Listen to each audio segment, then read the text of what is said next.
merci Seigneur pour ce moment de partage, de rencontre. Tu es à la source et tu es l'âme même de toute rencontre et tu brilles jamais autant que dans la rencontre, dans la différence, la complémentarité. Merci Seigneur pour les ordres des uns des autres, merci pour la recherche de foi, de profondeur, de vérité qui nous aide. Tu es l'objet de notre recherche et je crois en ouvrant la soif de nos cœurs que nous prions avec le psaume 62. Vous le trouvez à la page 109 dans les petits carnets boudinés rouges qui traînent sur les bancs. Le psaume 62 à la page 109. Je vais t'inviter à chanter en chœur alterné avec la petite scolaire ici, pour entendre la première séquence de 2 phrases, et puis on répond en alternance.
La psalmodie n'a plus de secret pour vous. On va enchaîner avec le psaume 66, le suivant, à la page 110, avec la même mélodie.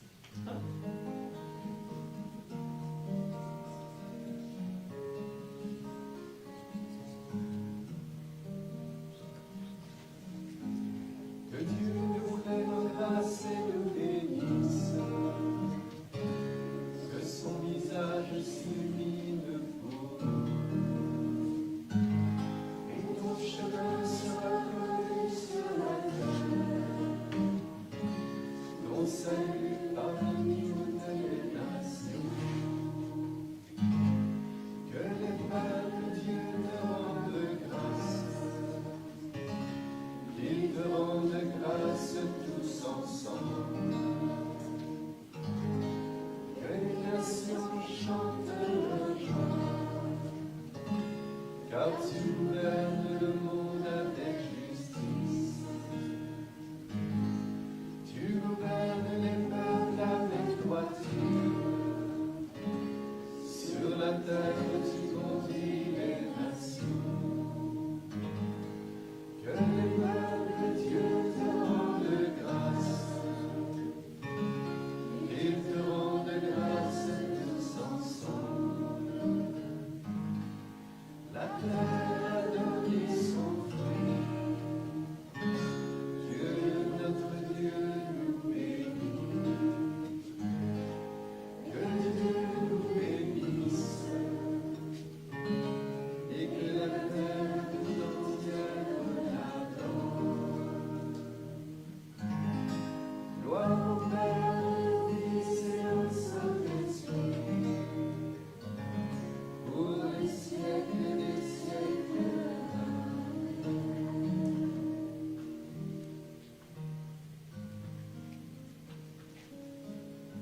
Lecture du Deutéronome.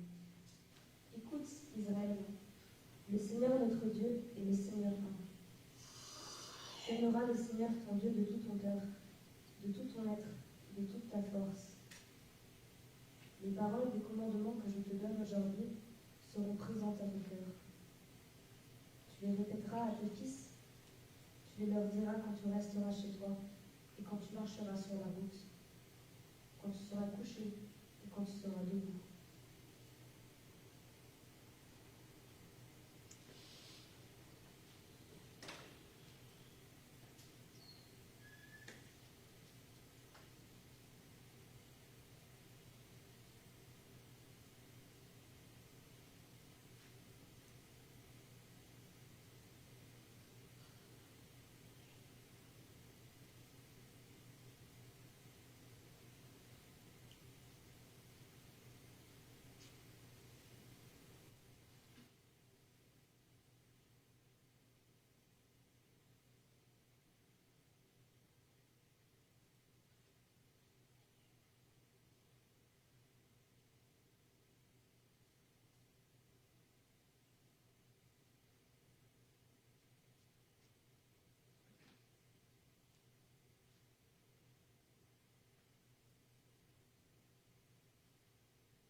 Seigneur, on soit béni pour Sonia Sarah, pour tout ce qui va être partagé par elle et ensemble ce soir. Soit béni pour toute occasion que nous avons de nous rencontrer, de nous connaître, de nous comprendre, de nous accueillir. Et bien sûr, c'est avec dans le cœur et dans l'esprit tous les drames humains qui se vivent dans la Terre Sainte aujourd'hui, au moment même où nous rencontrons, réfléchir sur nos racines communes et cette grande histoire d'alliance, d'amour et de vie entre toi et l'humanité. Le Seigneur, comme les enfants, nous nous remettons entre tes mains. Nous t'offrons le cri, le livre, le grand psaume de prière qui habite, qui traverse le monde, traverse le cœur, toute l'humanité autour de ces drames, ce livre, en évoquant ta paix, ta lumière, un chemin de justice, de miséricorde, de vérité, de pardon. C'est humblement et de tout notre cœur que nous partageons la prière avec les mots de Jésus, notre Père, qui es aux cieux, que ton nom soit sanctifié, que ton règne vienne, que ta volonté soit faite sur la terre comme au ciel. Donne-nous aujourd'hui notre pain de ce jour. Pardonne-nous nos offenses, comme nous pardonnons aussi à ceux qui nous ont offensés. Et ne nous laisse pas entrer dans la tentation, mais délivre-nous du mal. C'est à toi qu'appartient le règne, la puissance et la gloire, pour les siècles des siècles.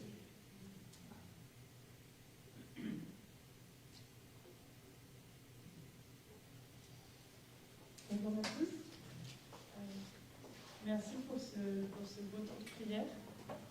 Je veux dire la bienvenue déjà à toutes les personnes qui reviennent et qui sont venues cette semaine. On est plutôt nombreux. Donc, bienvenue aussi à tous les personnes qui sont arrivées là aujourd'hui. Si vous voulez, il y a beaucoup de personnes, et si vous voulez juste dire votre prénom pour les personnes qui sont nouvelles, je sais que par exemple, les personnes qui viennent pour la première fois, je veux dire votre prénom. Et Stéphanie. Les autres personnes aussi qui sont là pour la première fois, si vous voulez. Ce sont les parents de Pauline en passant.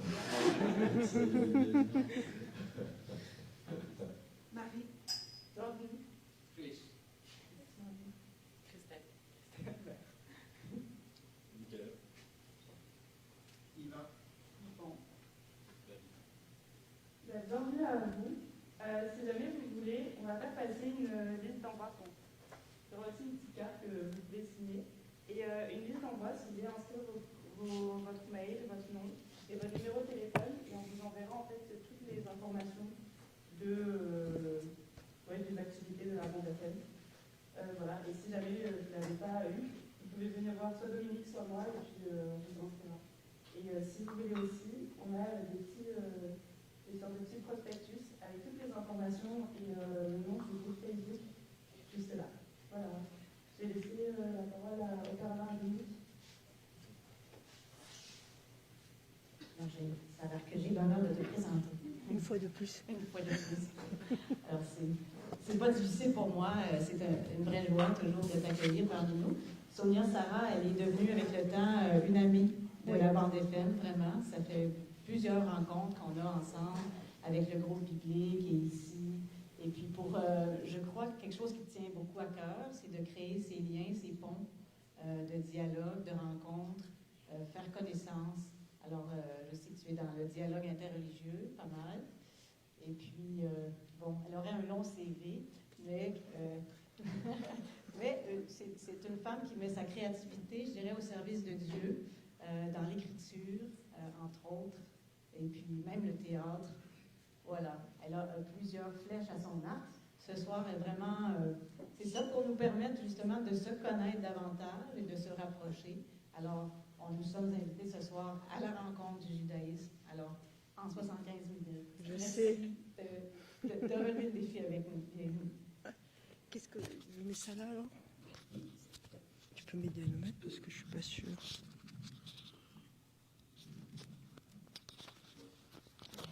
D'accord. Ouais. C'est bon comme ça? Ok.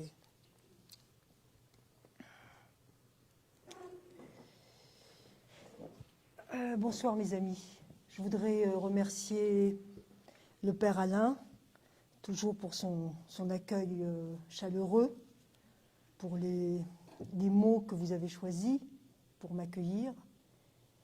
Je voudrais remercier également Dominique, qui est effectivement devenue une amie au fil de ces années de dialogue.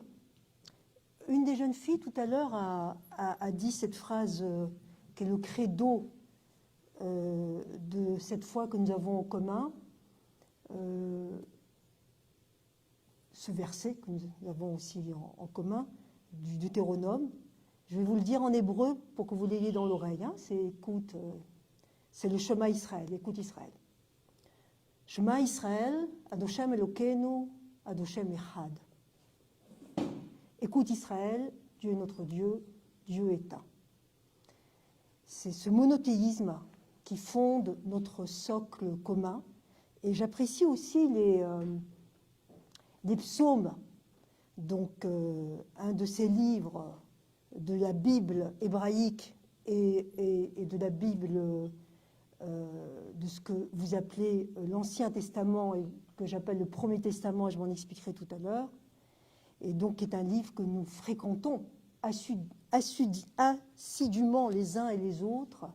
Alors ça me fait un peu curieux d'entendre en français, mais après je finis par retomber en quelque sorte sur mes pieds. Alors, 75 minutes, ça m'a fait penser... 75 minutes, non, je ne vais pas parler pendant 75 minutes, je parle à peu près pendant 45-50 minutes, puis après c'est des questions-réponses. Ça m'a fait penser à une histoire juive, je vais vous la raconter. Ça se passe au 1er siècle avant l'ère chrétienne.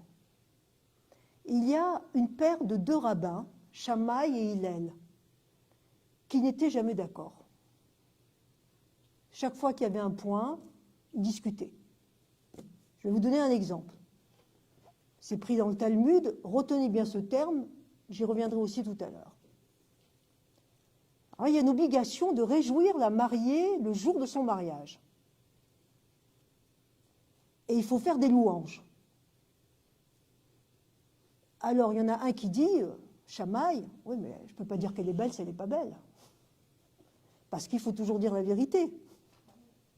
Il était assez strict, vous allez le voir dans l'histoire aussi. Et Hillel dit, mais une mariée est toujours belle le jour de ses noces. Bon, ça c'est un petit exemple de de leur chamaillerie. Et l'histoire est la suivante.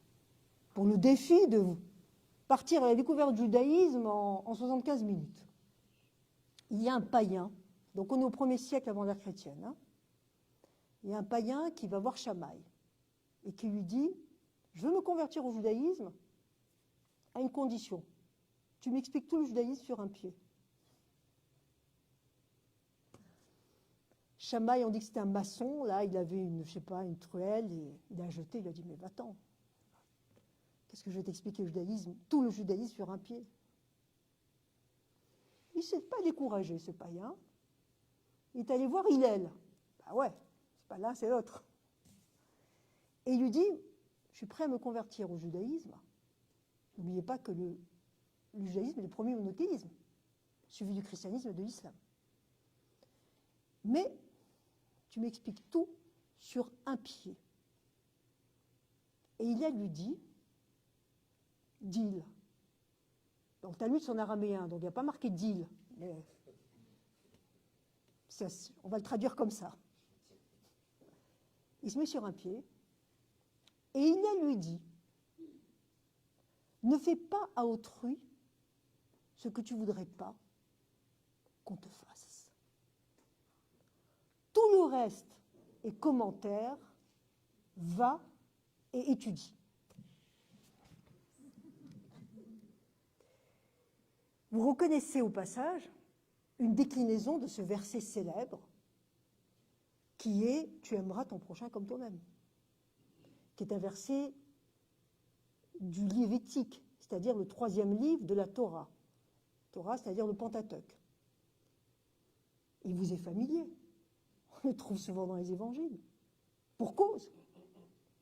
Puisque Jésus était juif et donc a écouté ce verset, a baigné dans ce verset. Alors voilà notre défi. Je ne vais pas être sur un pied, et vous non plus, je ne vais pas vous demander de rester pendant 50 minutes sur un pied, mais disons que ça y ressemble un peu quand même, hein. Ce que je voudrais, c'est que vous gardiez en tête, parce que j'aimerais que cette causerie, cette conférence soit dans le respect mais sans tabou. Donc si vous avez des questions qui vous taraudent et auxquelles je n'aurais pas répondu, ben, n'hésitez pas à me les poser. Et sinon, je vais moi vous poser quelques questions et mentalement, vous allez essayer de voir si vous connaissez les réponses. Et à la fin, toute fin, je reprendrai ces questions.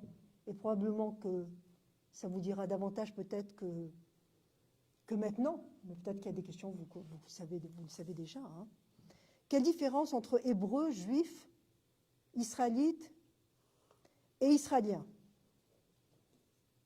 Qu'est-ce que c'est un juif séfarade et un juif versus un juif ashkénaze? Peut-être pour certains d'entre vous, c'est la première fois que vous écoutez ça, peut-être pas. Quels sont les livres de base du judaïsme?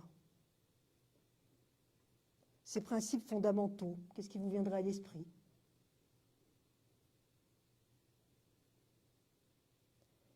Est-ce que vous pourriez citer quelques fêtes juives que vous connaissez?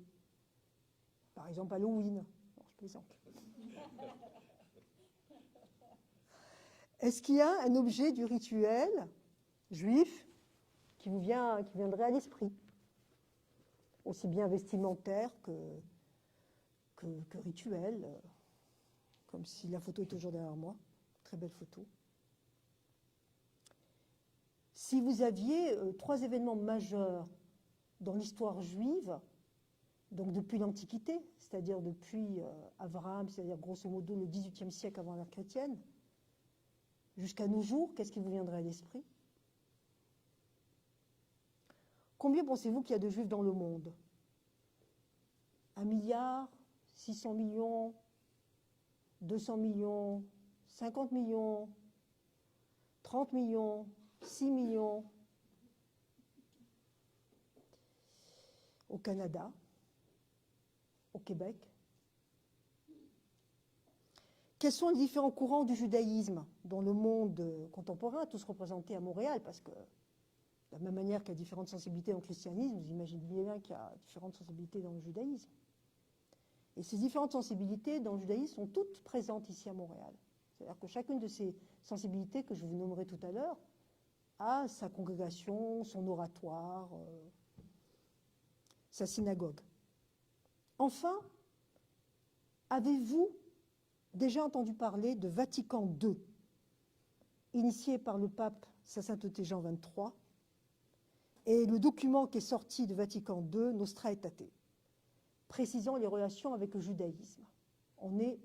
C'est initié en 1962-63 et ça se terminera en 65-66 sous le pape Paul VI. Et ça me semble important puisque nous parlons du dialogue judo-chrétien et que je vous cite là vos propres sources, Nostra Aetate. Voilà, ça sera un petit peu le fil de mon exposé. Mais vous savez que comme en hébreu, en français, dans les langues occidentales, on lit de gauche à droite. Donc là, j'ai commencé par le début et puis la fin, c'est Nostra Aetate. Mais en hébreu, on lit de droite à gauche. Donc je vais commencer par justement Nostra Aetate. Il s'est passé un événement majeur et on sort donc de la Shoah, de l'Holocauste. Il y a un homme qui s'appelle Jules Isaac. Pour les Français, vous avez sans doute eu dans votre scolarité les livres d'histoire Mallet et Isaac. En tout cas, à mon époque, c'est-à-dire il y a 120 ans, c'était comme ça. Donc, Jules Isaac a perdu sa femme, sa fille, sa belle-fille, ses petits-enfants qui ont été déportés. C'était un historien. Et il a beaucoup travaillé sur ce qu'il appelait l'antijudaïsme. Lui, il le nommait l'enseignement du mépris. Et il a eu la possibilité de rencontrer, d'avoir une audience avec le pape Jean XXIII, à qui il a exposé toutes ses doléances, en demandant s'il y avait un espoir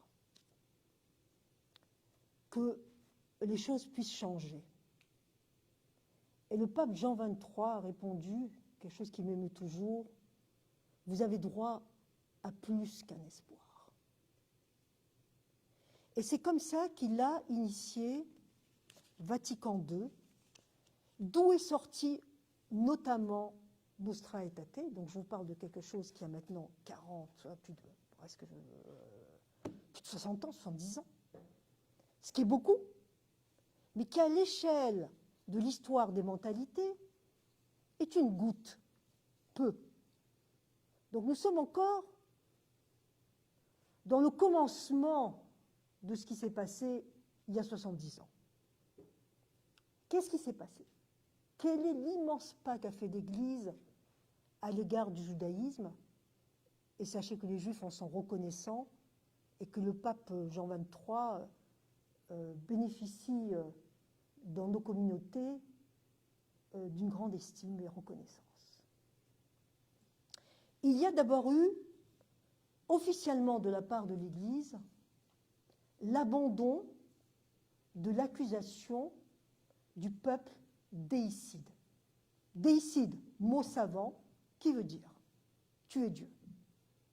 C'est-à-dire que dans Nostra Aetate, il est indiqué que l'on ne peut plus accuser les Juifs du meurtre de Jésus, avec toutes les conséquences que ça a eu pendant des siècles de discrimination.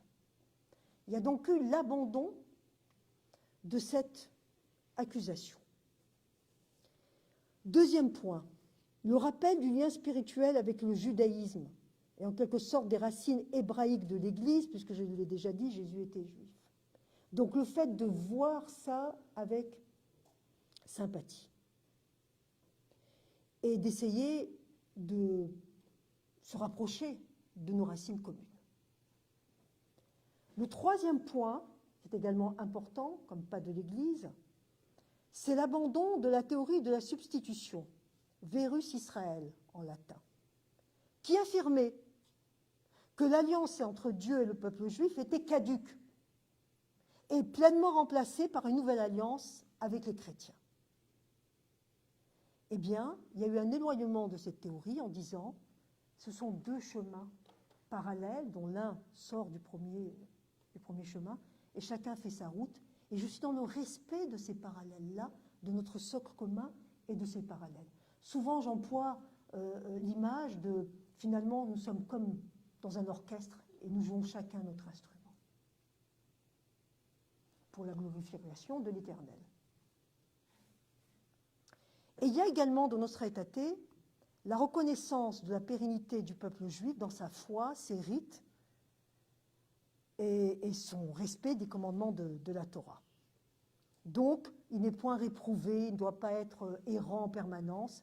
C'est vraiment une chose extraordinaire qui s'est passée et qui a été au fil des années consolidée par d'autres rencontres, par d'autres textes, etc. Mais ça a été le début. Et c'est donc sous cette égide-là que je me situe. Alors maintenant, je vais vous parler de l'identité juive. Elle s'articule sur 3 critères, sur 3 registres. Au fond, qu'est-ce que c'est être juif? À part manger des bagels que nous avons introduits à Montréal, avec du smoke meat qui est très particulier, ça ne peut pas se résumer à ça. On est bien d'accord. Donc, les 3 critères sont les suivants. Appartenir au peuple juif. Appartenir au peuple juif, ça transcende les races.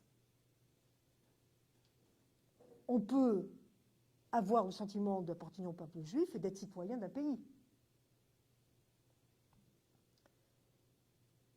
Deuxième critère, je reviendrai après sur chacun de ces critères, c'est avoir une spiritualité en commun qui est autour de cet événement fondateur qui a eu lieu selon notre tradition juive au XIIIe siècle avant l'ère chrétienne et qui est le don de la Torah, au travers des 10 commandements, mais pas seulement. Et le troisième critère, c'est cette terre de prédilection, Père Alain, vous avez nommé Terre Sainte, que nous nommons Eretz Israël, Terre d'Israël, d'avoir toujours un regard de ce côté-là. Alors, élaborons un peu. Faire partie du peuple juif, on va retourner à nos classiques, dans le livre de la Genèse. Donc, vous avez Abraham, qui a 2 fils, Isaac et Ismaël. La bénédiction de l'identité de ce qui va devenir Israël, pardon, il a transmis à Isaac, Ismaël a d'autres bénédictions. Isaac a lui-même 2 enfants, Jacob et Ésaü. Les bénédictions d'identité d'Israël vont être transmises à Jacob, et Jacob a 12 enfants. On appelle les enfants de Jacob. Sauf qu'il y a un événement fondamental dans la vie de Jacob. Après un combat avec un ange, il mérite le titre de Israël. Israël, quand on le décompose en hébreu, ça veut dire Yachar-El, Yassar-El, droit vers Dieu. Donc, les enfants d'Israël, c'est-à-dire sont les enfants de Jacob, les 12 tribus. Benjamin, Asher, Joseph, Zéboulon, enfin bon, les 12 tribus d'Israël. Donc, quand vous retrouvez l'expression dans la Bible, les enfants d'Israël, vous n'imaginez pas que vous êtes retourné dans un jardin d'enfants. Il s'agit de la descendance de Jacob. Et on les nomme d'ailleurs, dans la Bible, on nomme les Israélites avec un I majuscule pour dire les enfants d'Israël.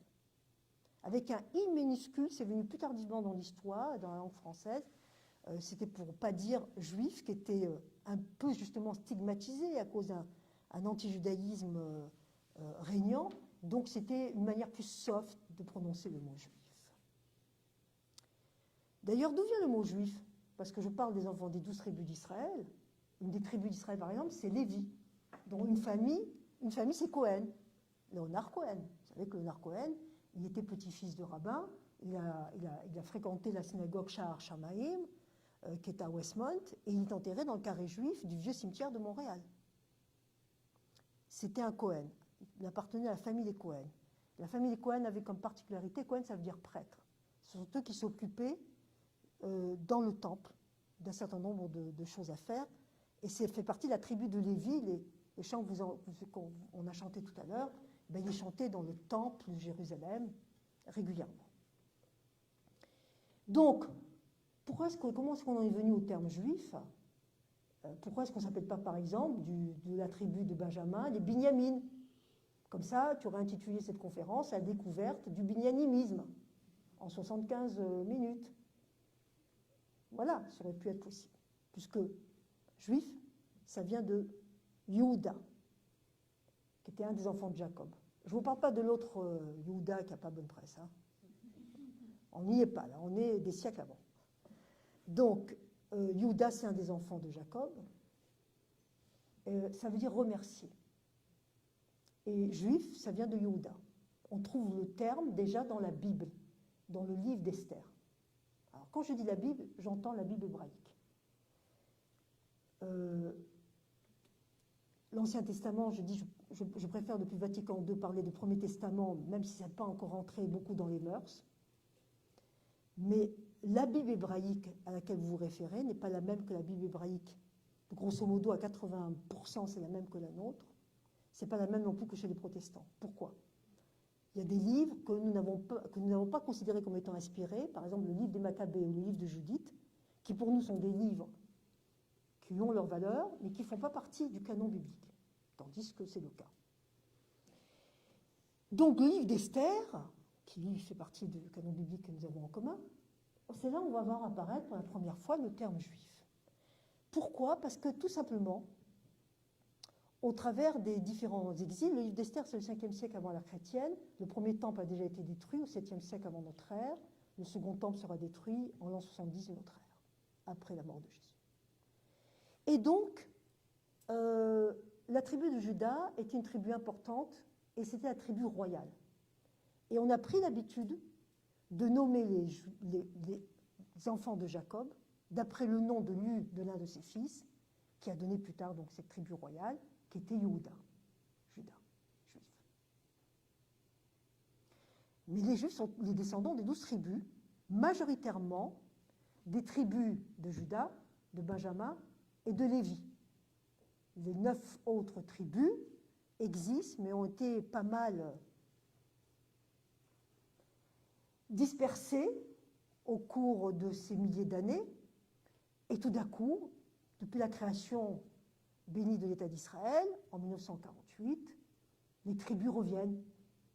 C'est comme ça que les Éthiopiens reviennent, des Juifs éthiopiens reviennent en terre d'Israël. Les Juifs yéménites, quelqu'un m'a parlé des Juifs yéménites aussi. De tous les coins du monde, les tribus perdues reviennent. Le fait que dans le mot juif, la racine soit remerciée, l'origine est dans la Genèse, c'est Léa, c'est son 4e enfant, et elle remercie Dieu de lui avoir accordé ce 4e fils. Mais ça veut dire que nous portons dans notre nom une reconnaissance et un remerciement. Et c'est extrêmement important. Je vais vous dire, en hébreu et en français, la première phrase qu'un juif ou qu'une juive dit en ouvrant les yeux le matin, encore dans le lit. Je le dis en hébreu, je le traduis en français.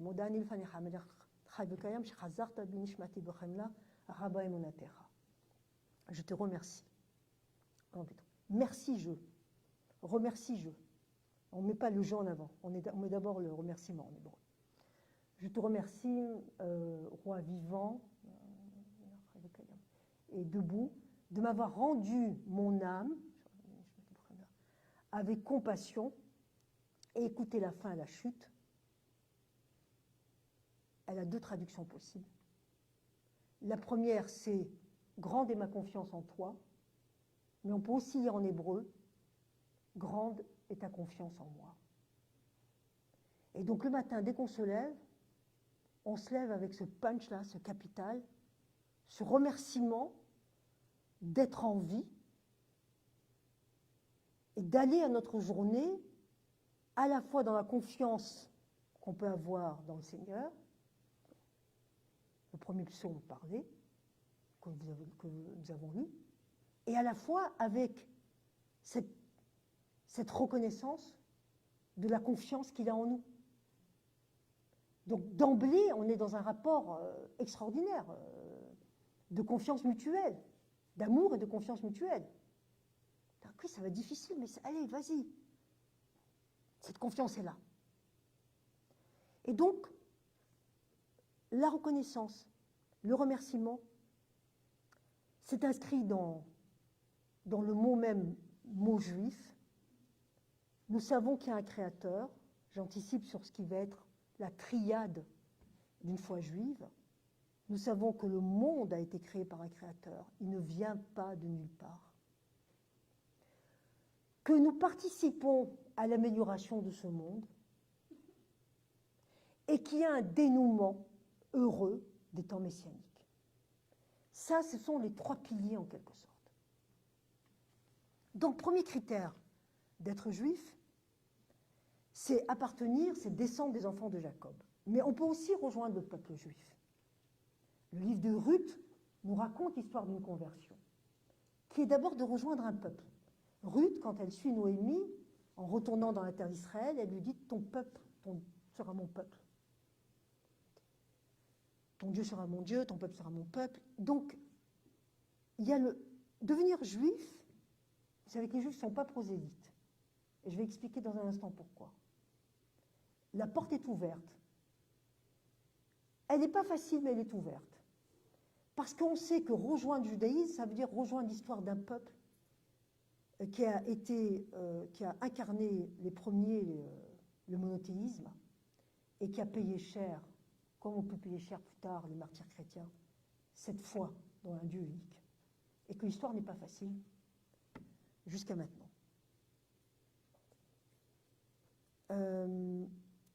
J'ai dit, je reviendrai sur quoi, là, en parlant de... Comment? Non, plus fort, j'entends pas. Ah oui. Ouais, vous suivez bien, c'est bien. Donc, pourquoi les Juifs ne sont pas prosélytes? Parce que pour nous, à partir du moment où tout à chacun se conforme grosso modo aux 10 commandements et qu'il vit sa foi avec son propre instrument de musique, ben c'est l'essentiel. Il n'y a pas une nécessité que tout le monde soit juif pour que le salut de ce monde arrive. Il y a une nécessité que chacun aille son chemin dans le respect de son chemin et le respect des chemins parallèles. Voilà pourquoi les Juifs ne sont pas prosélytes. Par contre, si quelqu'un ne se sent pas bien dans sa tradition et qui veut vraiment devenir juif, bon, ben, il y a tout un chemin à faire. Il y a des transfuses, des gens qui ne se sentent pas bien dans leur tradition réciproque. Et donc, juif, celui qui est né d'une mère juive ou celui qui rejoint, parce que le judaïsme se transmet par la mère. C'est-à-dire que si il y a un homme juif qui a un enfant avec une non-juive, cet enfant a un statut, il est de père juif, mais il n'est pas considéré comme juif, sauf dans un des courants du judaïsme, qui est le courant libéral. Donc, est juif celui qui est né d'une mère juive et celui qui rejoint le judaïsme au travers d'une conversion. Avec, donc je l'ai dit, le respect des chemins parallèles. Premier critère. Deuxième critère, la spiritualité. Il s'est passé pour nous quelque chose qui est un événement fondateur. Je l'ai situé tout à l'heure à peu près au XIIIe siècle avant l'ère chrétienne. Il est raconté dans le livre de l'Exode, en particulier dans le chapitre 20, et qui est l'épiphanie, en quelque sorte, une révélation de Dieu au mont Sinaï. C'est pour ça qu'on appelle la révélation du mont Sinaï. Donc, et des 10 commandements, devant le peuple d'Israël, qui était composé à peu près d'1,5 million de personnes. Donc on a là soit une hallucination collective pour les uns, et pour les croyants, ce que nous appelons une révélation. Et la Torah est donnée. Donc la Torah, qu'on traduit par Pentateuque, Pentateuque ça vient du grec qui veut dire 5, c'est parce qu'il y a les 5 livres, on appelle ça aussi les 5 livres de Moïse. Genèse, Exode, Lévitique, Nombre, Deutéronome. La Torah est donnée à ce moment-là et tout le long des 40 ans que le peuple d'Israël va errer dans le désert. Au fond, le désert a été une école permanente. Mais il y a quelque chose qui est extrêmement important de saisir. Ce qui a été donné à ce moment-là et tout le long de ces 40 ans, c'est à la fois une Torah écrite et une Torah orale. J'explique dans un instant.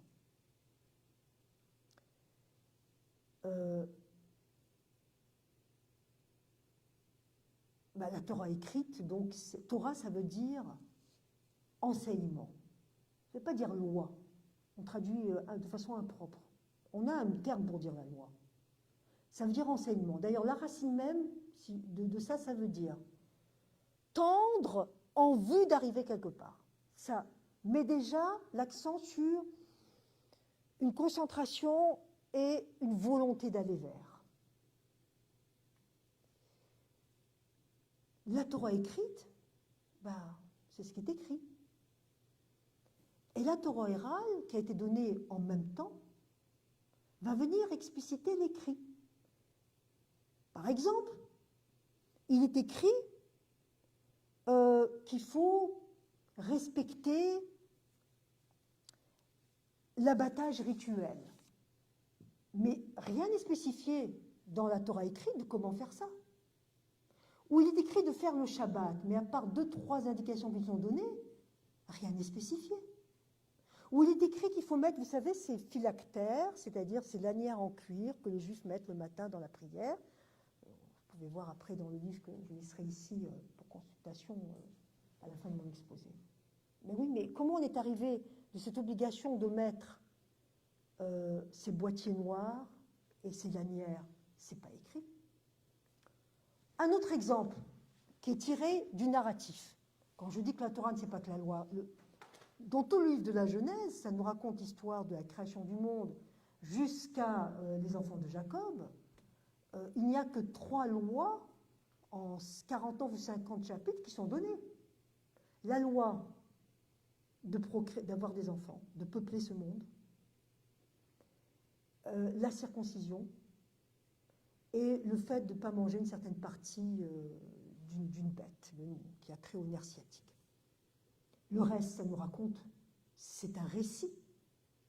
Alors, la Torah orale, elle va venir combler les manques, expliquer les redondances, les silences. Exemple, Caïn et Abel. Vous savez que la Bible commence très mal. Hein. D'abord, on est chassé du jardin d'Éden. Ensuite, les enfants d'Adam et Ève, Caïn et Abel, s'entretuent. Bonjour les dégâts. Hein. Et toute la Bible, ça va être que le fait de savoir comment on retrouve une fraternité. C'est ça, le message. Et le verset nous dit, Caïn et Abel parlaient dans les champs.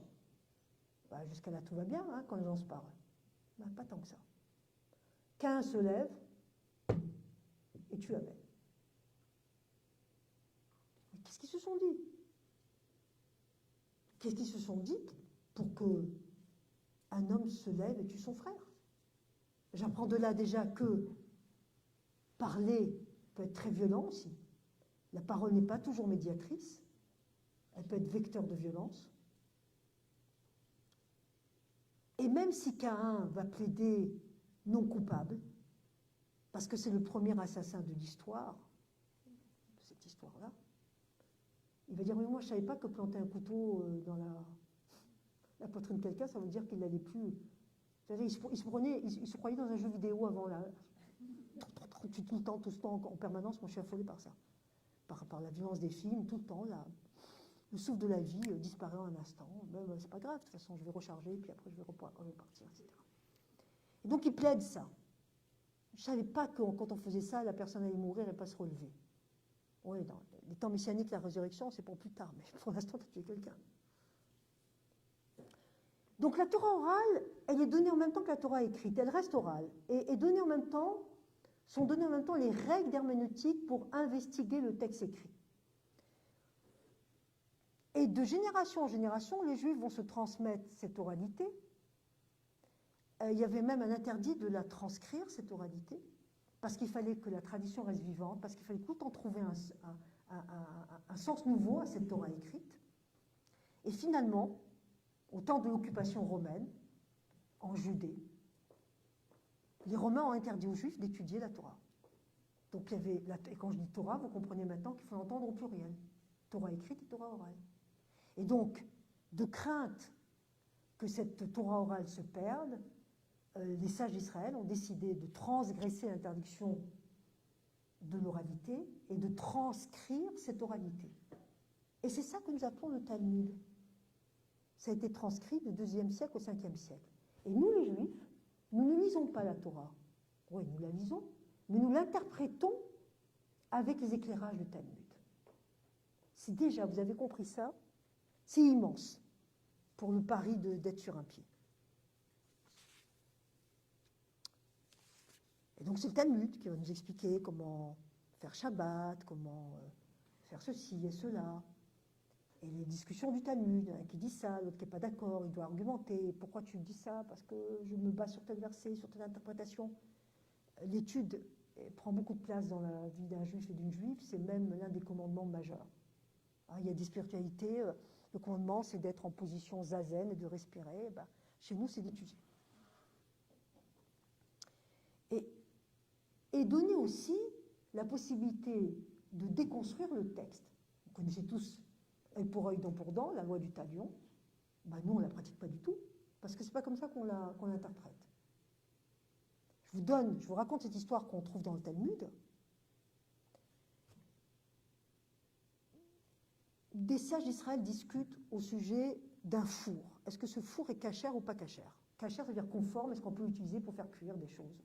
Ou il a été souillé pour une raison ou pour une autre et on ne peut plus l'utiliser. Ok? C'est ça que ça veut dire cachère, conforme. Et l'ensemble des sages décident, là je regarde là-bas parce que je le vois là-bas le four. L'ensemble des sages décident que le four, il n'est pas cachère. Il y en a un, Rabbi Eliezer, il dit, ce four, il est cachère. Et ce micro est quasiment antisémite.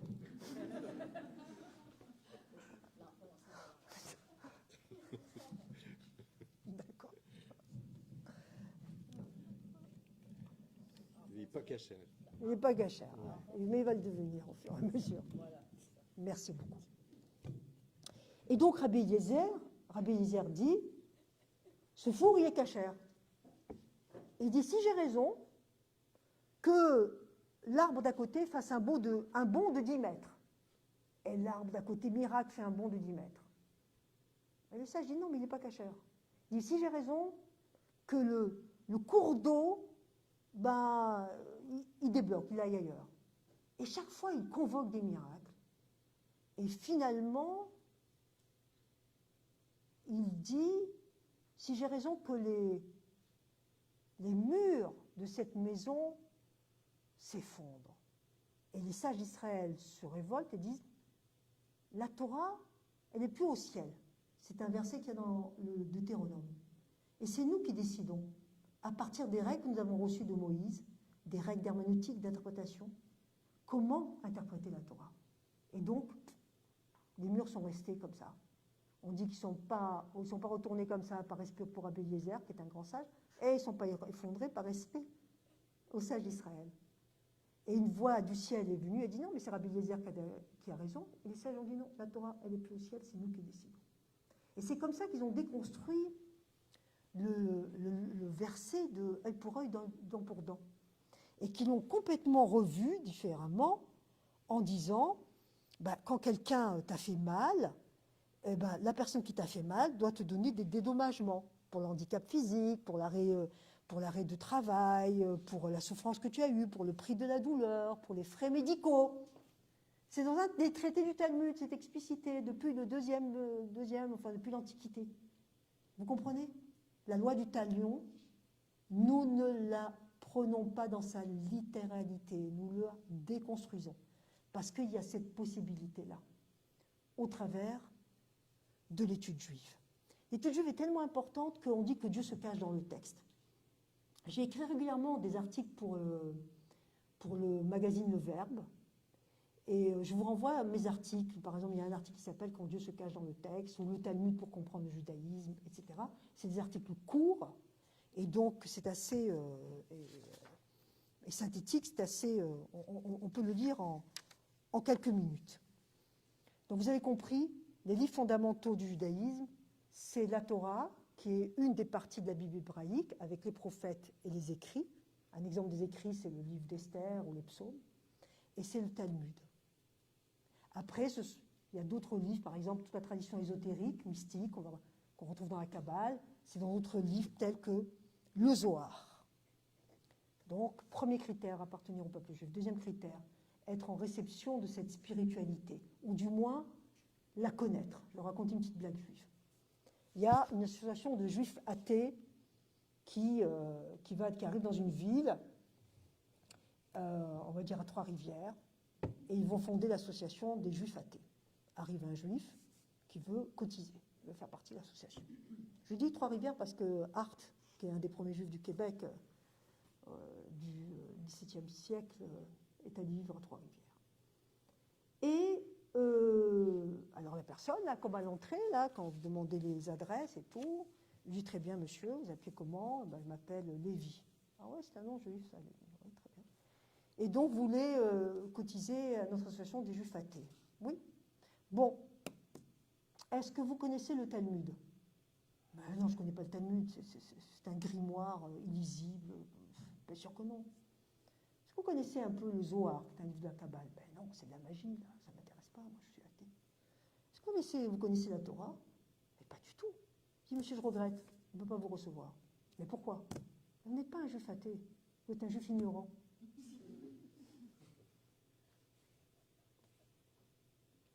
Différent. Le troisième critère, c'est la prédilection pour la terre d'Israël. Toute la Bible ne parle que des Juifs en terre d'Israël. Les Juifs sont toujours restés en terre d'Israël. Même après les différents exils, en particulier dans 4 villes, Jérusalem, Safed, Hébron, Tibériade. Constamment, les Juifs ont souhaité vivre en Israël, sont allés vivre, mourir en Israël, jusqu'à ce qu'au XIXe siècle, dans la foulée des mouvements nationaux de libération nationale, comment on appelle, des aliotes, des grandes montées se sont faites en Israël. Un petit mot sur l'origine du mot Palestine, parce que c'est un mot qui a été... tout ça vient du mot Palestine. Je vous ai parlé des Romains tout à l'heure. Voilà un peuple, comme Astérix, si vous connaissez Astérix, là. D'ailleurs, un des 2 fondateurs d'Astérix était juif, c'est pas pour rien, parce que c'est inspiré de l'histoire juive. Goscinny, qui refuse l'impérialisme romain sur la terre de Judée, qui refuse le paganisme des Romains, qui se battent contre les Romains. Et les Romains deviennent dingues de ces Astérix là en pagaille. Donc, il y a le siège de Jérusalem et il y a la destruction de Jérusalem en l'an 70 de notre ère. Finalement, Jésus, il a vécu les dernières années du temple, quoi, pratiquement. Ils détruisent le temple, ça vous le savez. Ils détruisent toute la ville. Ils la labourent, comme pour effacer toute trace juive à Jérusalem. Ils donnent un autre nom à Jérusalem, Alla Capitolone, et ils décident de prendre le mot des ennemis d'Israël, des ennemis jurés d'Israël dans la Bible, des Philistins, c'est quelque chose qui doit vous résonner, et ils disent, on va prendre ce nom-là, et cette terre de Judée, on va la nommer la Palestine. À un moment où les Arabes n'y sont pas encore, où les musulmans n'existent même pas encore. Et c'est comme ça, par un coup d'état sémantique, qui a voulu couper le cordon ombilical entre les Juifs et la terre d'Israël, qui l'ont débaptisé. Plus tard, à partir de l'Égérie, au 7e siècle, ben, il y a eu la conquête musulmane, ensuite les croisés, enfin bon, c'est une terre qui est très convoitée. Et les Juifs, ils sont toujours restés jusqu'à ce moment de 1948 où l'ONU a reconnu la légitimité du peuple juif sur la terre d'Israël, a proposé aussi une légitimité aux Palestiniens, en leur donnant aussi une partie de la terre d'Israël. Vous connaissez l'histoire, je ne vous la raconte pas, les Juifs ont accepté, le monde arabe a refusé, et on en est là 70 ans plus tard. Encore. Je ne peux pas manquer, je ne vais pas faire de...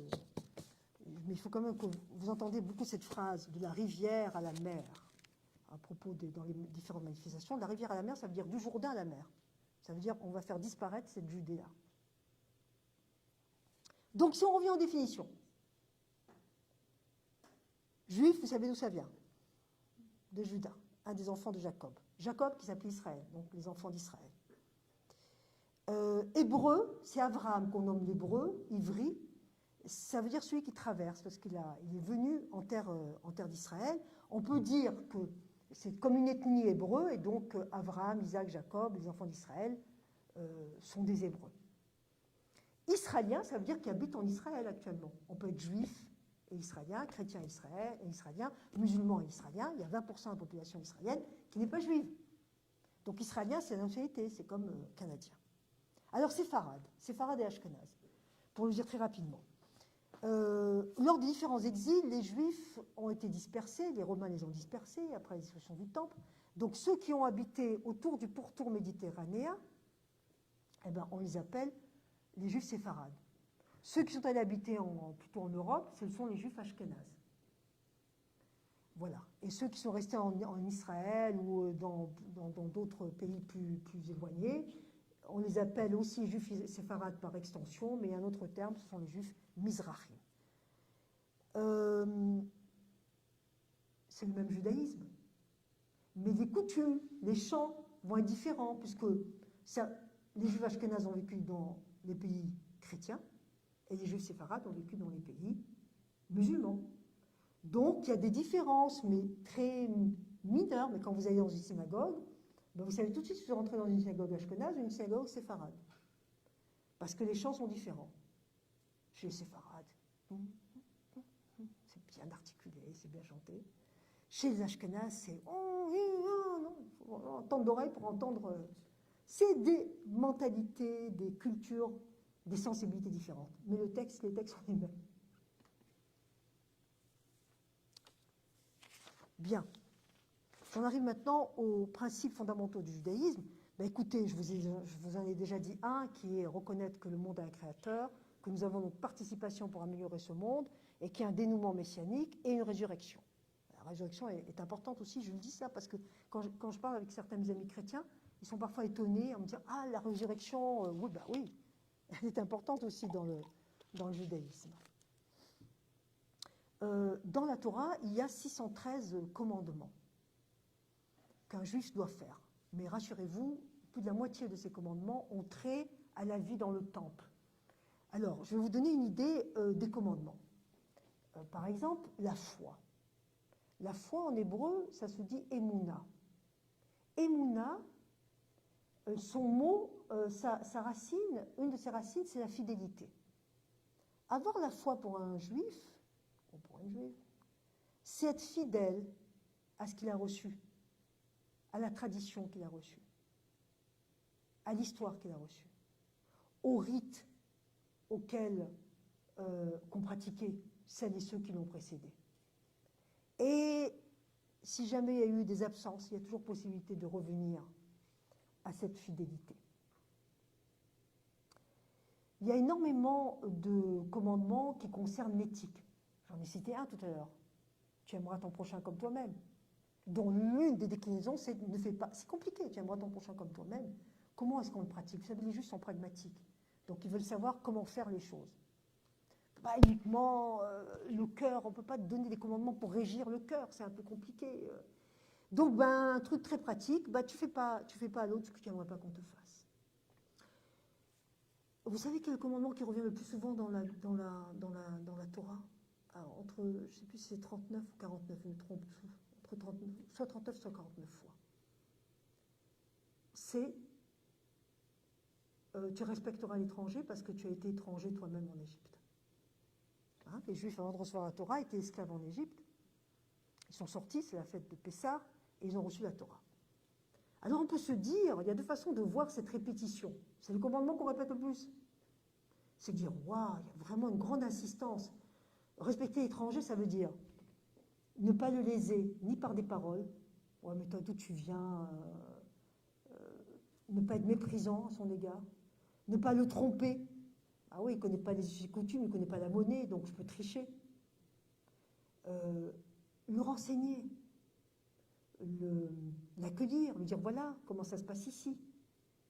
Donc on peut dire, mais c'est génial, c'est vraiment respecter l'étranger, c'est le commandement qui est le plus souvent dit dans la Torah, donc il y a une grande insistance là-dessus. Mais on peut le voir tout à fait différemment aussi. C'est tellement difficile qu'on est obligé de nous répéter autant de fois. C'est pas du tout cuit de respecter l'étranger. Tout se passe comme s'il y avait dans la nature humaine celui qui n'est pas comme moi, qui n'est pas de ma tradition, qui n'est pas de mon pays, qui n'est pas de mon village, qui n'est pas ceci, qui n'est pas cela.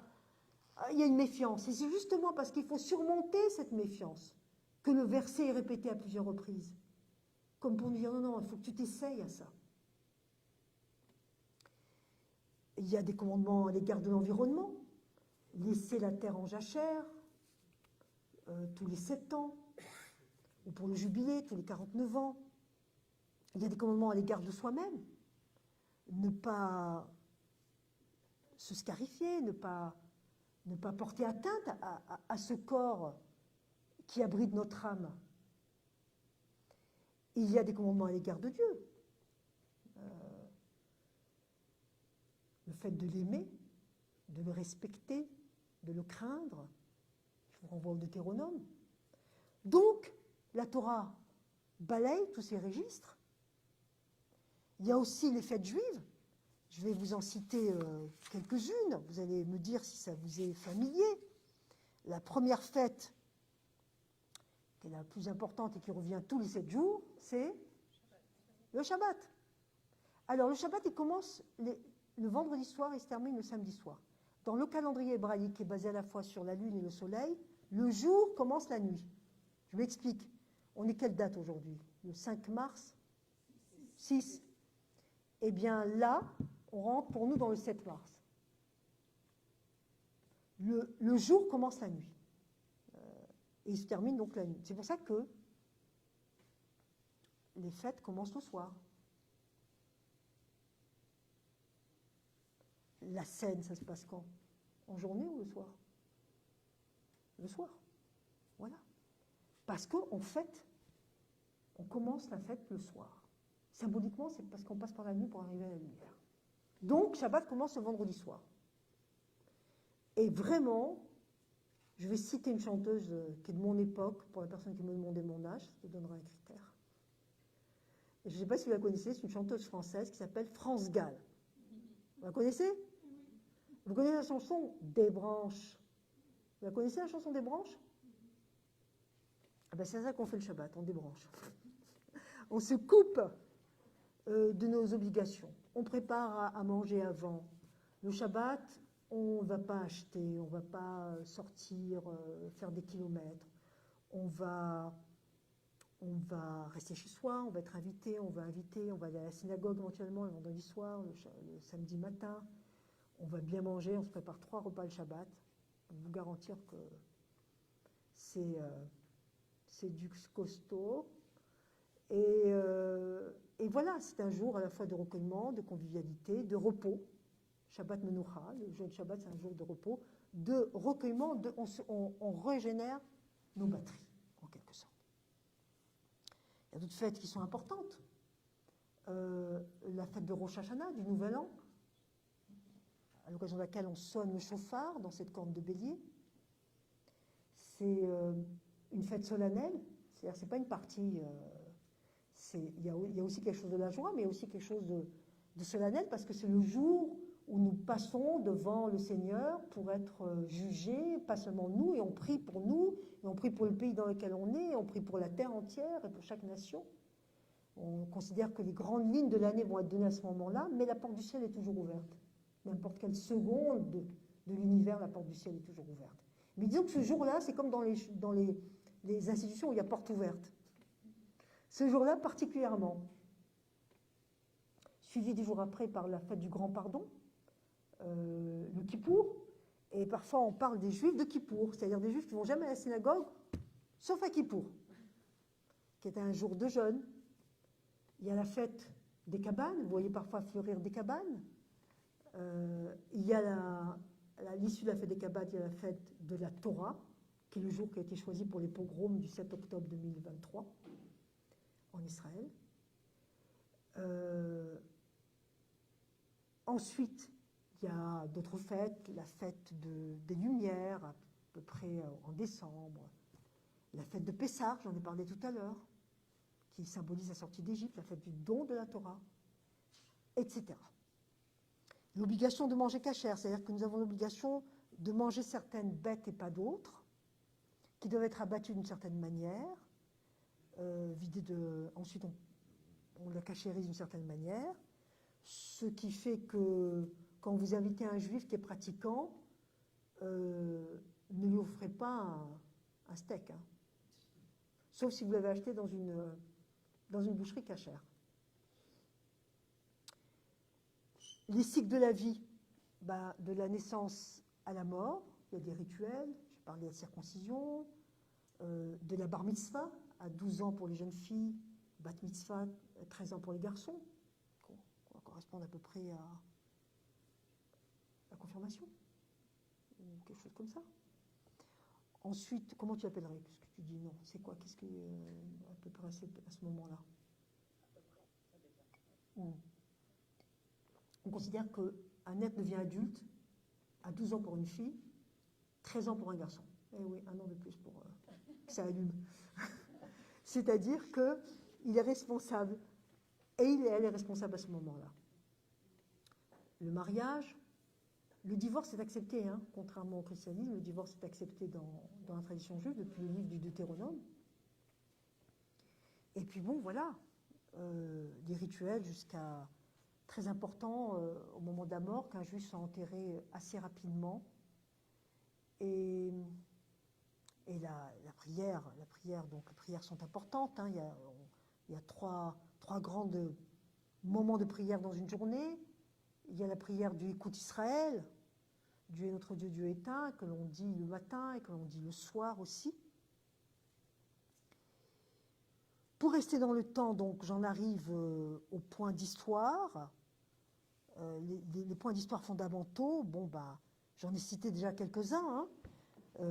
La sortie d'Égypte au XIIIe siècle, donc la Torah, la destruction du temple, la diaspora. Et ensuite, les Juifs vont vivre dans différents pays. Il y a quand même, en France, en 1791, le fait d'accorder enfin la citoyenneté juive à des Français. Ça va être suivi. D'ailleurs, le Québec est un des premiers pays dans tout ce qui est le Commonwealth, le premier pays à l'avoir accordé, grâce à Papineau, respect. L'affaire Dreyfus au XIXe siècle, qui va être un déclenchement important pour Théodore Herzl, qui va finalement créer le sionisme politique.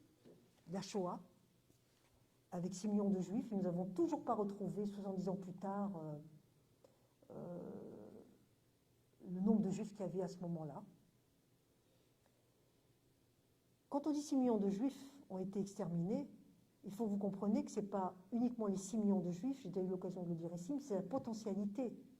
C'est-à-dire tout ce que ces gens auraient pu avoir comme enfants. Il y a ce passage dans la Genèse où justement quand Caïn tue Abel, le texte dit « les sangs au pluriel d'Abel montent vers moi ». Pourquoi c'est au pluriel? Parce que précisément, ce n'est pas seulement lui que tu as tué, c'est tous les enfants qu'il aurait pu avoir. Ce qui fait que moi, qui suis née d'une mère séfarade et d'un père ashkénaze, d'une mère donc née au Maroc et d'un père né en Pologne, du côté séfarade, j'ai une tapée de cousins, mais du côté ashkénaze, j'en ai que 3, puisqu'on a été exterminés.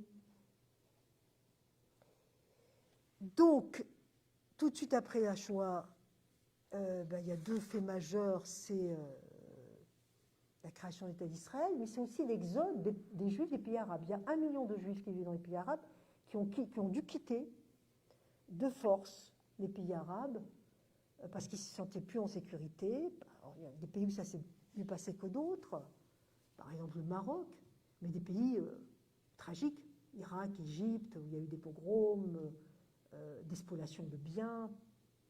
Les Juifs n'étaient plus en sécurité dans les pays arabes, donc ils ont immigré en France, en Israël, au Canada. Combien de Juifs alors il y a dans le monde? Vous vous souvenez de ma question? Et je ne sais pas quel chiffre vous avez donné. Il y a à peu près 15 millions de Juifs dans le monde. 15 millions.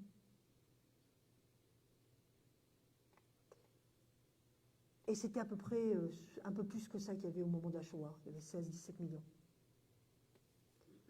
Quand je dis qu'on n'a pas encore rattrapé. La première communauté, elle est en Israël, avec presque 7 millions. Ensuite, la deuxième communauté, enfin le reste, donc dans le reste du monde, il y a 6 millions à peu près aux États-Unis. La troisième communauté, c'est la communauté française avec 500 000. Et la quatrième communauté, c'est la communauté canadienne, avec à peu près 393 000 Juifs au Canada. La majorité, 180 000, se trouve à Toronto. Et l'autre à Montréal, alors que c'était l'inverse, mais il y a eu des migrations. Et donc, il y a à peu près 90 000 Juifs à Montréal. Et je vais terminer. Regarde bien Dominique, je suis dans les temps. Je vais terminer par les différents courants du judaïsme. Et pour ça, j'ai l'habitude de faire la danse des mains. Parce que ce que je vais vous expliquer maintenant, vous allez vous en souvenir toute votre vie. Mais je suis obligée de me lever. Mais je ne peux pas, parce que j'ai besoin de mes deux mains. OK. Il y a ce qu'on appelle les Juifs orthodoxes. D'accord? Au XIXe siècle, il y a des Juifs qui ont considéré qu'il fallait un petit peu changer les choses. Donc, ils sont sortis du giron orthodoxe, ça se passe en Allemagne, et ils ont créé le giron libéral ou réformé. Mais il y en a qui ont considéré qu'ils étaient allés trop loin. Donc, ils sont revenus, mais ils n'ont pas voulu revenir chez les orthodoxes, ils sont revenus ici. On les appelle les conservatifs. Ils sont conservatifs par rapport aux libéraux, mais ils sont progressistes par rapport aux orthodoxes. Puis il y en a qui ont dit, ouais, non, mais on n'est quand même pas à l'aise, c'est trop proche des orthodoxes, on ne veut pas retourner chez les libéraux, hop, ils sont venus ici, c'est le courant reconstructionniste. Et au XXe siècle, il y en a qui ont dit, mais pourquoi on ne fait pas, on ne tisse pas tout ça, c'est le courant renouveau. Donc, si vous avez suivi, il y a le courant orthodoxe, le courant libéral, le courant conservatif, le courant reconstructionniste et le courant renouvel. Ce qui fait 1, 2, 3, 4, 5 courants dans le judaïsme. Le courant orthodoxe lui-même, il est extrêmement varié. Vous avez tout en haut les ultra-orthodoxes, c'est-à-dire les hassidim comme on dit ici. Ensuite, vous avez les orthodoxes, vous avez les modernes orthodoxes, et vous avez les traditionalistes. C'est-à-dire que les traditionalistes se reconnaissent dans le mouvement orthodoxe. Alors, il dit traditionalistes strong, des traditionalistes light. Exemple, un juif traditionaliste, il va préparer le repas le Shabbat, mais il va sortir prendre sa voiture, peut-être même acheter dans un magasin, versus le traditionaliste strong, qui lui ne va pas faire ça le jour du Shabbat. Mais le traditionaliste n'est pas un ultra-orthodoxe, donc c'est un orthodoxe modéré. Psst, moi je suis une traditionaliste. Donc je me reconnais dans ce courant-là. Et maintenant je vais vous faire en silence pour que vous voyez bien si vous avez bien retenu les différentes sensibilités.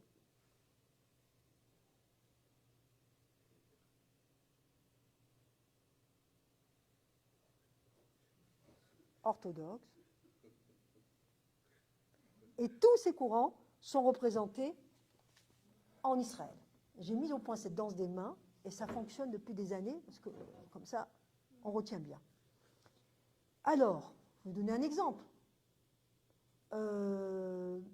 La synagogue Spanish portugaise, où j'ai une fois donc guidé un groupe de la bande FM, et où j'ai eu le plaisir aussi de faire visiter à Sophie Brouillet, je ne sais pas si elle est dans la salle encore, oui, la synagogue.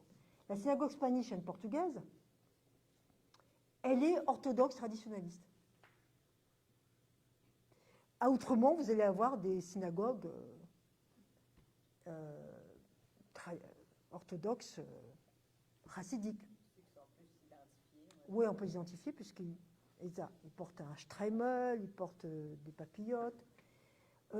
J'ai parlé de Shar Shamayim, la synagogue de Leonard Cohen. Elle a une histoire intéressante parce qu'elle a tangué. C'est une synagogue orthodoxe qui, à un moment donné, est allée vers les conservatives. Et finalement, maintenant, ils sont orthodoxes, non dénominés. Pourquoi faire simple quand on peut faire compliqué? Il n'y a aucune raison. Une synagogue libérale, c'est le Temple Emmanuel, sur Sherbrooke. Synagogue reconstructionniste, c'est Dorchet Emet, à Hampstead. Pierre Todt, bien sûr, béni soit sa mémoire, puisque c'est Pierre Todt qui m'a demandé un jour de le remplacer au pied levé, parce qu'il était coincé en Europe, et qui ensuite est décédé brutalement. Et donc j'étais venue, je l'avais remplacé, et puis ensuite j'ai continué. Pierre Todt faisait partie de Dorchet Emet. Et le renouveau, ils ont un petit office dans un centre communautaire. Voilà, cher ami. J'essaie de vous faire découvrir pas 75 minutes, puisque moi j'avais 50 minutes, le judaïsme en espérant que ces éclairages vous auront éclairé et inspiré. Et maintenant, je prends toutes les questions.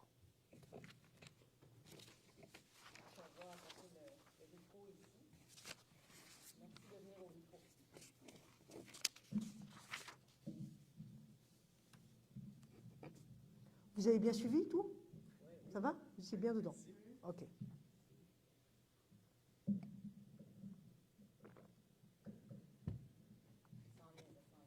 Préparez vos questions. Vos questions, vos remarques, vos interrogations, ça peut être un point de détail, ça peut être plus fondamental.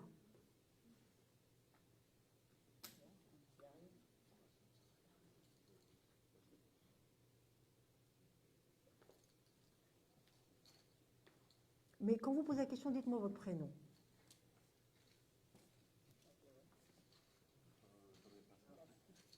Il faut le brancher d'abord. Là, il faut se rebrancher. Ah, d'accord. Oui, exact. On sort du Shabbat.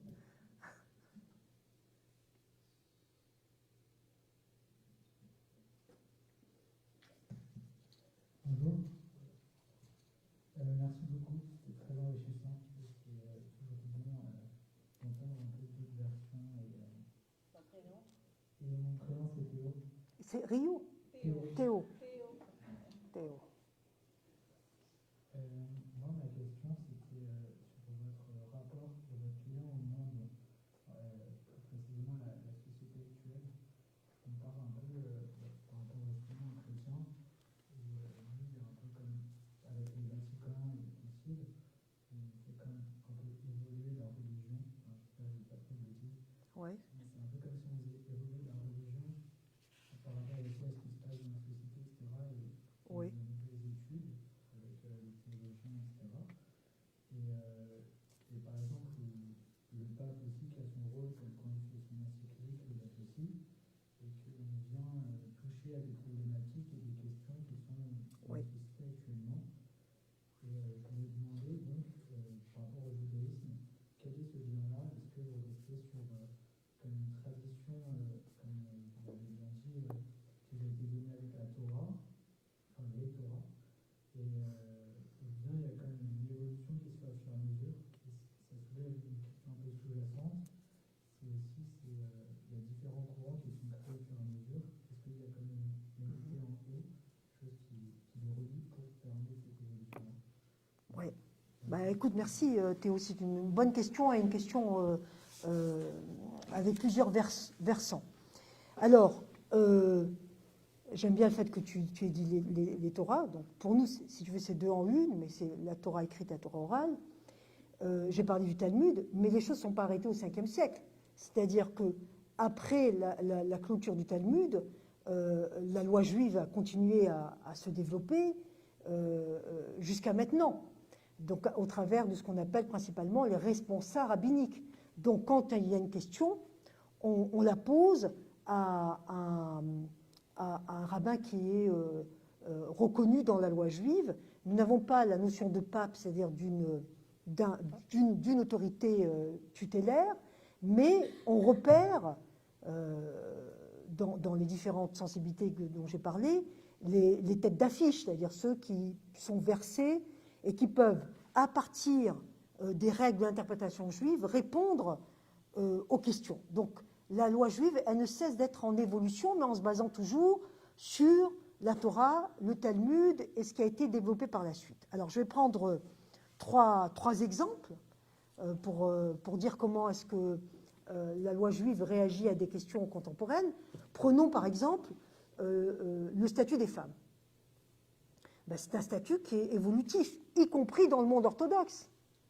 Par exemple, peut-il y avoir une femme rabbin? Alors, dans les différentes autres sensibilités dites progressistes du judaïsme, il y a des femmes rabbins depuis à peu près 50 ans. Et dans le monde orthodoxe, il y a des femmes rabbins dans la sensibilité moderne orthodoxe depuis maintenant à peu près 15 ans. J'étais moi-même en juin à New York pour l'ordination d'une de mes élèves qui est devenue rabbin à l'intérieur du monde moderne orthodoxe. Est-ce qu'elle va être reconnue rabbin par les autres orthodoxes? En majorité par tous les autres courants, oui. Dans le monde orthodoxe, les ultra-orthodoxes peuvent un petit peu tiquer et ne sont pas à ce stade-là, mais reconnue comme quelqu'un qui est une sachante, très certainement. Idem, l'évolution du statut de la femme à l'intérieur de la synagogue.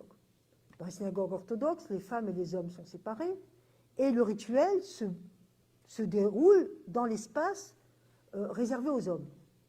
Mais dans le monde moderne orthodoxe aussi, les femmes font une partie de la prière, peuvent donner une homélie, etc. Donc, il y a une évolution en fonction des différents courants et sensibilité à l'intérieur des différents courants. Prenons le statut LGBT. Alors, le statut LGBT. Dans les différents courants progressistes, depuis des années maintenant, ça a commencé d'abord chez les libéraux, les réformés, il y a une acceptation. Il y a même, pour certains, une bénédiction qui peut être faite pour un mariage. Les conservatives ont un peu traîné les pieds. Est-ce qu'un gay pouvait être un rabbin? Maintenant, c'est le cas. Mais ça a donné lieu à des discussions. On parle de changement de mentalité ici, ça prend du temps. Dans le monde orthodoxe, là aussi, chez les modernes orthodoxes, ils commencent à avoir des rabbins gays.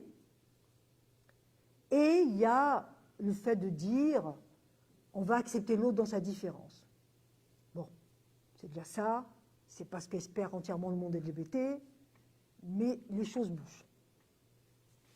Prenons une dernière thématique, une avant-dernière thématique, la fin de vie. Est-ce qu'on peut, si quelqu'un demande un suicide médicalement assisté, est-ce qu'on a le droit? Alors là, il y a des discussions aussi entre différentes sensibilités et courants. Vous imaginez les réponses, oui pour certains, oui dans certaines conditions, non pour d'autres, etc. Pour répondre maintenant à la question de l'unité. Quelqu'un veut se convertir au judaïsme et va dans le courant libéral. Sera-t-il reconnu par le courant orthodoxe? À l'inverse, quelqu'un s'est converti dans le courant orthodoxe, sera-t-il reconnu dans le courant libéral? Alors, le dernier exemple, oui. Quelqu'un qui est marié dans le monde orthodoxe, différents courants le reconnaissent comme juif. À l'inverse, quelqu'un qui est marié, qui s'est converti dans le courant orthodoxe, sera reconnu comme juif par les autres courants. Quelqu'un qui s'est converti dans les autres courants, alors ça va dépendre des orthodoxes. S'ils sont tolérants, oui. S'ils ne le sont pas, non. Mais ils ne sont pas dupes non plus de la manière dont le monde bouge Mais si tout d'un coup, par exemple, un juif qui s'est converti libéral veut aller épouser une femme du judaïsme orthodoxe et se marier dans une synagogue orthodoxe, le rabbin va lui dire « Ah, il va falloir que tu refasses un petit tour par chez nous, là, quand même, pour ta conversion. » Donc voilà les différents niveaux pour répondre à ta question, Théo.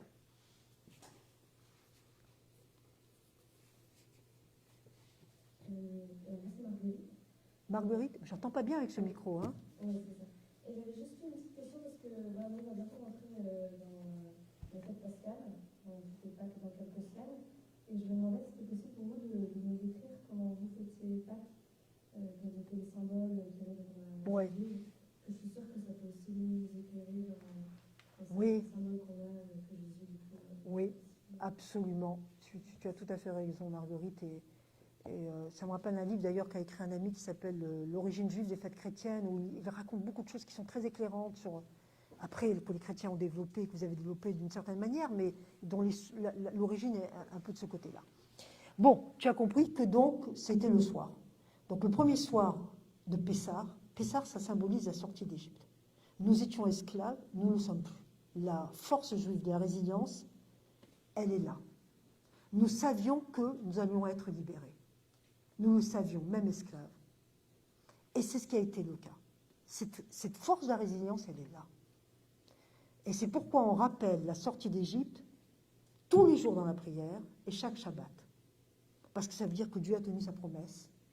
Et donc on ne reste pas dans un état victimaire en permanence. Si ça s'est passé une fois, d'avoir été esclave et d'avoir été libéré, alors ça peut se passer constamment. C'est très important, ça, dans un des principes du judaïsme. Donc le soir de la fête de Pâques, on commence par ce qu'on appelle le Seder. Le premier commandement de la fête de Pâques, la Pâque juive, Pessah en hébreu, c'est de jaser. Ça va paraître un peu curieux, mais c'est le verset dans le livre de l'Exode qui dit « Tu le raconteras à tes enfants ». Et de là, la loi juive a tiré comme commandement le fait de raconter son histoire. C'est un commandement. Donc on raconte notre histoire au travers d'un livre qui s'appelle la Haggadah de Pessah, mais on peut rajouter ce qu'on veut dans ce récit-là. Pendant ces 7 jours ou 8 jours en diaspora de la fête de Pessah, on ne mange pas de pain, donc on mange du pain azim, d'où l'hostie. Le soir donc, du Seder, on raconte notre sortie d'Égypte, notre histoire. Il y a sur le plat du Seder, il y a par exemple du réfort pour rappeler l'amertume d'avoir été en Égypte. Il y a un certain nombre sur le plat du Seder qu'on va consommer pendant la jazette, là, qui va durer quand même 1 heure, 2 heures, 3 heures, 4 heures. Hein. On peut commencer à manger à minuit, mais entre-temps on se cale un peu parce qu'avec la matzah, le pain azim, on met des tas de choses, on peut manger ça le temps que le récit se termine. Et on mange du pain azim durant les 7 jours de la fête. On se prépare à cette fête, on nettoie bien toute la maison, on sort une vaisselle particulière. Le soir de Pessah, on boit 4 coupes de vin. Alors, on disait à l'époque d'Antiquité que ceux qui buvaient comme ça étaient les gens libres. Les esclaves, eux, ils devaient se tenir à carreau, donc je ne sais même pas s'ils pouvaient boire. Donc, on a l'habitude de boire en s'accoudant 4 coupes de vin ou de jus de raisin, hein, pour dire la vérité, parce que sinon, avec rien dans le ventre, c'est difficile. Et donc, à plusieurs reprises, on coupe la matzah, on coupe le pain azim. D'où cette image-là que j'ai entourée des apôtres. Et donc, fêter le Seder. Le Seder, c'est le premier soir. Seder, ça veut dire ordonnance. C'est-à-dire qu'il y a un ordre dans ce qu'on va dire et dans ce qu'on va faire. Voilà, pour Pâques. Une autre question ?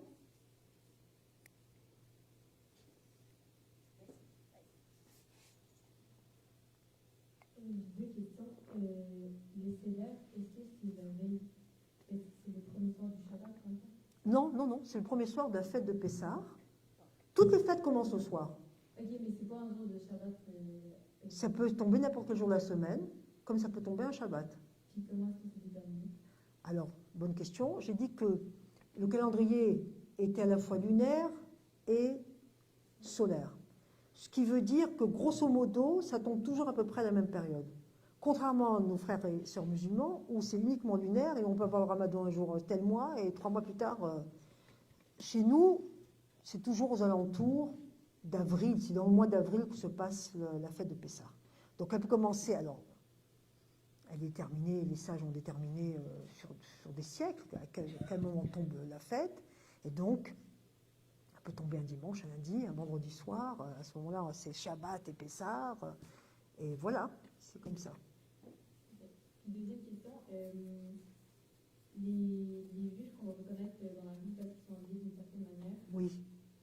ça va jusqu'à quelle catégorie de juges? Oui, bah, alors, Les libéraux, ils n'ont pas de similitude. Non. non.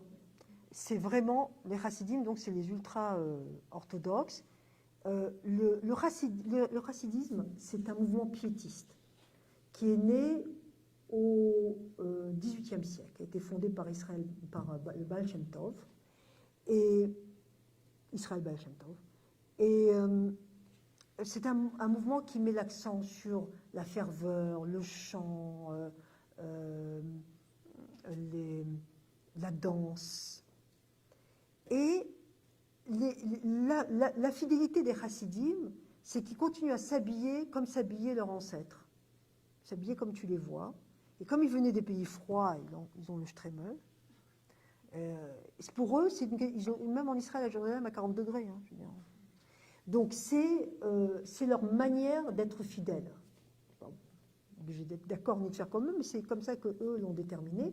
Il y a plusieurs groupes parmi les chassidim, parce qu'après le fondateur, il y a eu plusieurs successeurs, et chaque rabbi qui avait une forme un peu de thaumaturge, c'est-à-dire qu'on allait le voir pour la guérison, etc., a développé son chassidisme d'une certaine manière.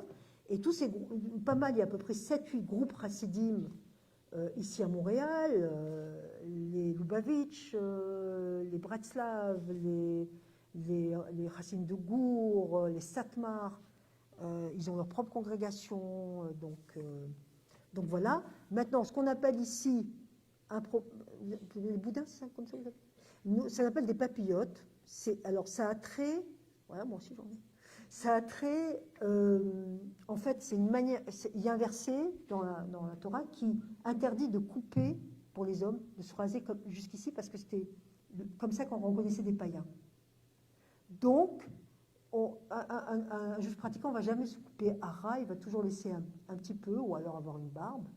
Et les chassidim, eux, ils ont poussé ça pour respecter ce verset en ayant leurs cheveux non, c'est très élaboré en fait. Ils strangulent leur oreille, quoi. Ils font comme ça, ou quand ils le. Oui, parce que chez eux, ils ne le coupent pas depuis qu'ils sont petits. Vous les voyez peut-être sans doute aussi avec des franges qui sortent de leurs vêtements. C'est ce qu'on appelle les tzitzit. Sachez qu'un juif pratiquant a des tzitzit, mais il les range à l'intérieur. Certains les mettent à l'extérieur. Ça vient aussi d'un verset du Lévitique où on dit qu'en les voyant, un homme juif se rappelle des commandements. La kippa, oui, alors là, on a une culture différente. Par respect, je pense que chez certains, dans le monde chrétien, on se découvre. Chez le juif, on se couvre. Donc un homme, en particulier quand il dit une bénédiction ou quand il étudie, a une kippa, une calotte. Et d'après la calotte qu'il a, on peut savoir où il se situe dans le judaïsme. Les calottes noires, les calottes tricotées, crochetées, les calottes de couleur. Ah oui, donc il est orthodoxe, ultra-orthodoxe. Ah, il est orthodoxe comme si... Il y a toute une identification à partir, pas systématique, mais qui donne quand même une indication. Les femmes n'ont pas l'obligation de se couvrir la tête. Dans le judaïsme orthodoxe, elles ont l'obligation de se couvrir la tête quand elles se marient ou qu'elles ont été mariées, en particulier quand elles vont à la synagogue ou quand elles étudient. Et moi, j'aime bien avoir quelque chose sur la tête parce que ça m'apaise. Et aussi parce que j'ai été mariée. Donc, je garde ça quand j'étudie, par exemple. Et je fais d'une pierre deux coups parce que je porte un béret, pour dire d'où je viens, quoi.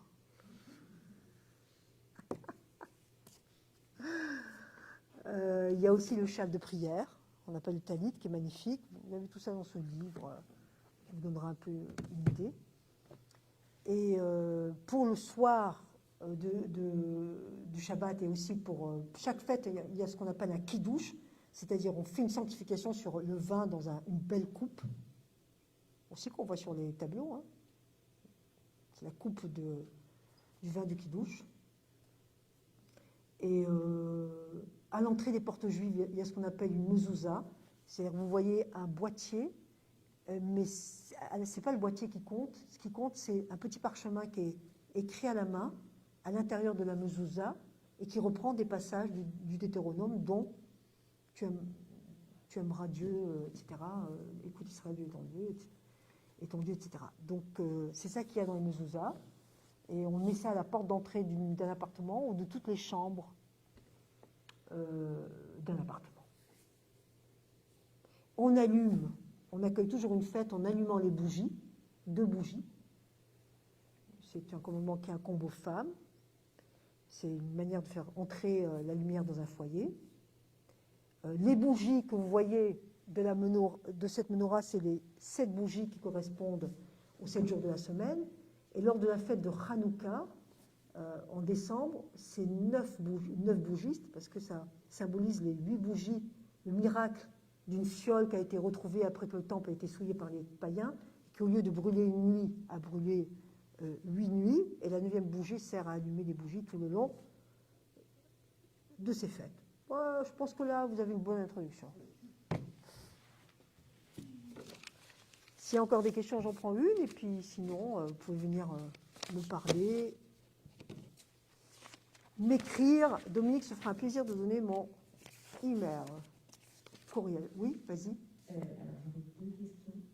Mais la première, c'est est-ce qu'il y a un dialogue entre les différents mouvements du judaïsme, comme on aurait dialogué entre les différentes églises chrétiennes? Et la deuxième, c'est quel est le regard du judaïsme sur les chrétiens, sur le christianisme, est-ce qu'il diffère en fonction des mouvements du judaïsme? Oh ouais, alors la dernière question, elle est solide. Hein. Ouais, et ton prénom, rappelle-le-moi, c'est Élise. Oui. Ok. Bien la question de la fin, la question qui tue. Boum.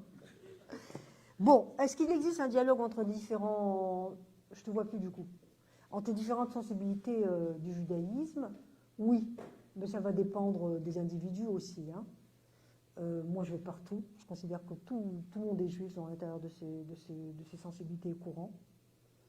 Et je vais partout, je vais prier partout. Bien sûr, il y a un endroit dans lequel je vais me sentir plus à l'aise qu'un autre, par exemple, hein, parce que je vous parlais par exemple de séfarade ashkenaz. C'est vrai que je vais prier dans une synagogue séfarade qui est la Spanish portugaise. Quand je vais prier, j'y vais quelques fois dans l'année, mais c'est une synagogue séfarade. Alors moi, c'est pas mon rite. J'ai l'habitude d'être dans une synagogue ashkenaz de rite polonais. Et là, je me sens vraiment bien. Quand je vais dans une synagogue libérale ou réformée, d'abord ici, ils sont pas mal anglophones, ce qui me... Et puis, il y a un mélange d'anglais, d'hébreu, et moi, je suis hébraïsante, donc je préfère que la prière soit uniquement en hébreu. Et il y a des moments où les rabbins et les communautés se mobilisent. Et il y a la distinction, je veux dire qu'elle n'a plus lieu, tu vois, quand par exemple, là en ce moment, quand il faut soutenir Israël après les pogroms du 7 octobre, eh bien, ben voilà, je veux dire que tu sois juif libéral ou juif orthodoxe, comme ça. Et voilà pour la question. Maintenant, est-ce que ça veut dire, comme je disais tout à l'heure, qu'un juif orthodoxe va accepter que son fils se marie avec une juive libérale? C'est une autre question, ça. Okay, maintenant, comment les juifs voient le christianisme? comme dit Dominique, c'est une question qui mériterait que je revienne, mais je vais quand même en dire quelques mots. J'ai déjà eu l'occasion d'ailleurs d'en dire quelques mots ici. J'ai dit que nous avons été très touchés par Vatican II. Et nous aussi, nous devons bouger. On a été, il est vrai, très traumatisés par des milliers d'années enfin, par 2000 ans de persécution. Hein, je veux dire, j'ai employé le mot pogrom pour parler du pogrom qu'ont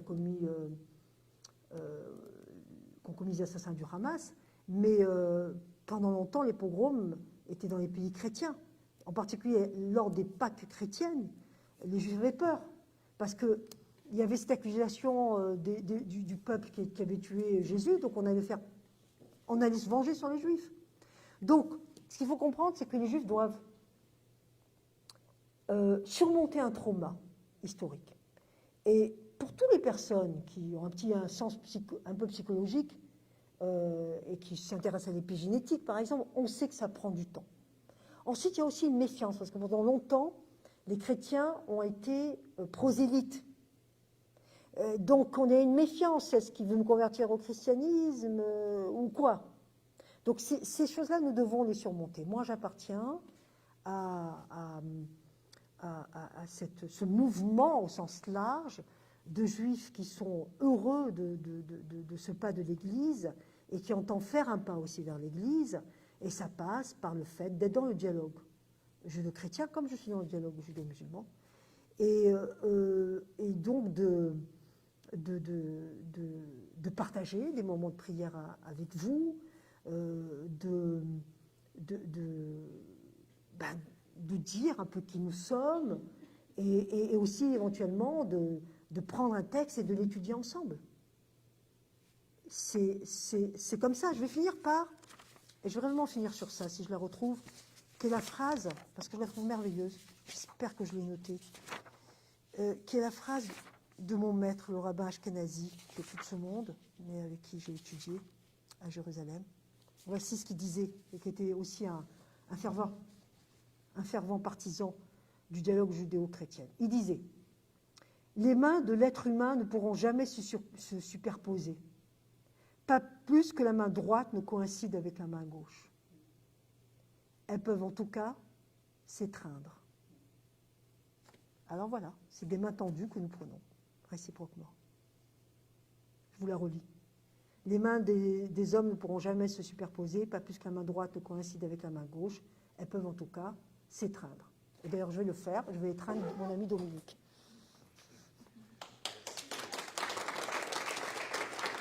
Hein?